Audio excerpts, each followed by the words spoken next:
managers and every person who aspires to be a leader confront a billion of questions that need to be answered by an expert. I'm Deepa Dominic, the host for today's conversation with Kalyan Muppaneni, the founder and CEO of Pi Data Center, the expert who can give best advice to the young leaders. Hi, sir. Hello, Deepa. So today I have a very interesting set of questions. Some more than questions, I would like to call them as some common troubles that young leaders faces during their journey. So shall we start, sir? Sure. Everyone aspires to be a leader, right? Is it true that leaders are born and can never be made? It's not necessarily true that the leaders are always born. Sure, I think people are definitely gifted, sometimes where, they naturally have Those qualities, right? Leadership qualities, communication capabilities, Right. etc. That naturally is always an added advantage. But I think in today's world, it is definitely an experience that also counts. And the way you conduct yourself and perform. I think while I partially agree that, sometimes, people acquire these leadership qualities naturally, it's also depends on your education. I think there are 2-3 phases in your life, right, that contributes to your leadership style. In the learning phase, especially when you are a student in your school or college, your upbringing and the ecosystem that kind of contributes to your personality. Exactly. Number one, right? Yes. Number two, when you start working, Right. early phase in your career, Right. the kind of grind Mhm. that you are put under, the situations that are thrown at you, Right. that will actually bring certain qualities from within the Exactly. individual Yes. that it's very difficult for someone to Right. teach. Right. Yes. Yes. These are certain things that you learn through experience. Right. These are certain things that people are not born with. Right. Is Right. what I mean to say, right? These are certain things when you are thrown into the grind, when you are working under pressure, sometimes people perform their best and they don't even realize that they are that good. I mean, once that is done, and a year later you turn back and see that most often people get surprised that how they have done and how they are performed. Right. So it's I think it's your education, your early phase of your career, The exposure that you get. the people you look up to, Right. the mentors you work with, Exactly. all of these contribute to your Quality building yes, period. and also the opportunity to get the exposure in the market Right.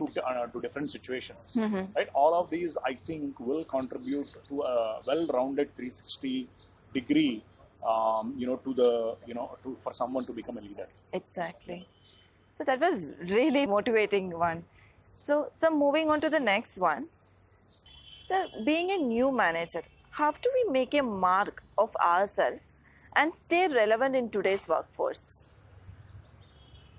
Being relevant, again, being either for a manager or for any leader or for anybody who wants to grow, you need to create a brand for yourself. Exactly. You need to create a brand for yourself. Today you look at products. Products become famous because of certain attributes, Right. because of their quality, because how the whole experience, The value we are giving to the the whole customers. experience. So similarly, as a manager, as an individual, as a leader, you need to create a brand for yourself, Right. which means you need to be known Hmm. in the organization or within the company that you're working for. When you need to be known, you need to be an expert in a particular area. You need to be a go-to person where people would want to come to you when they need a suggestion or when there is a problem. They probably would want to talk to you so that you can give them a suggestion. So you should always try to be a go-to person in your organization, especially at least for the domain in which you are working for. So that will make you, yourself a brand where people will, okay, this particular issue or this particular project that we are working on, I think let's take suggestion from this person X because I think it will be valuable. So Absolutely. you need to create that brand for yourself and awareness in the organization so that people will respect you and come to you for suggestions and do take your suggestions very seriously. Right, right. Thank you, sir. It's a rat race everywhere. How to not fall a victim and race above it? See, I don't know about rat race, but I do understand what you're saying. It's very important for you. I mean, as I said previously, you are creating a brand for yourself as you are Right. growing in the organization. Right, And the reason you are creating a brand is also because the way you operate and if you carry out yourself with your peers.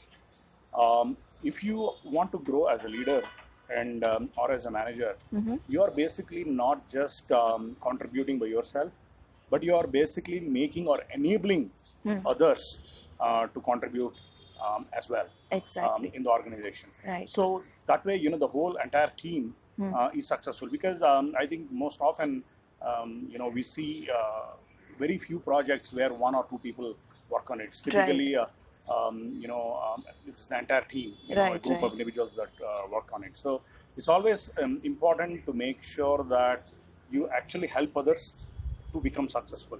So in that situation, right, you shouldn't feel that maybe somebody else is taking the credit, because trust me, over a period of time, people will know if you are holding back Right. and not helping others. The Exactly. more you help others, the more you enable others to make the project successful for the overall success of the company, it will be recognized sooner or later. Maybe not immediately, but I think sooner or later it gets recognized, and that's how you are creating a brand. So it's Right. very, very important, like you said, to raise above the rat race is to enable others to Right. become successful. Not just you being successful, but you are Interesting. enabling others being successful. That's how you differentiate yourself Right. and be above the race. Right. Sir, it was really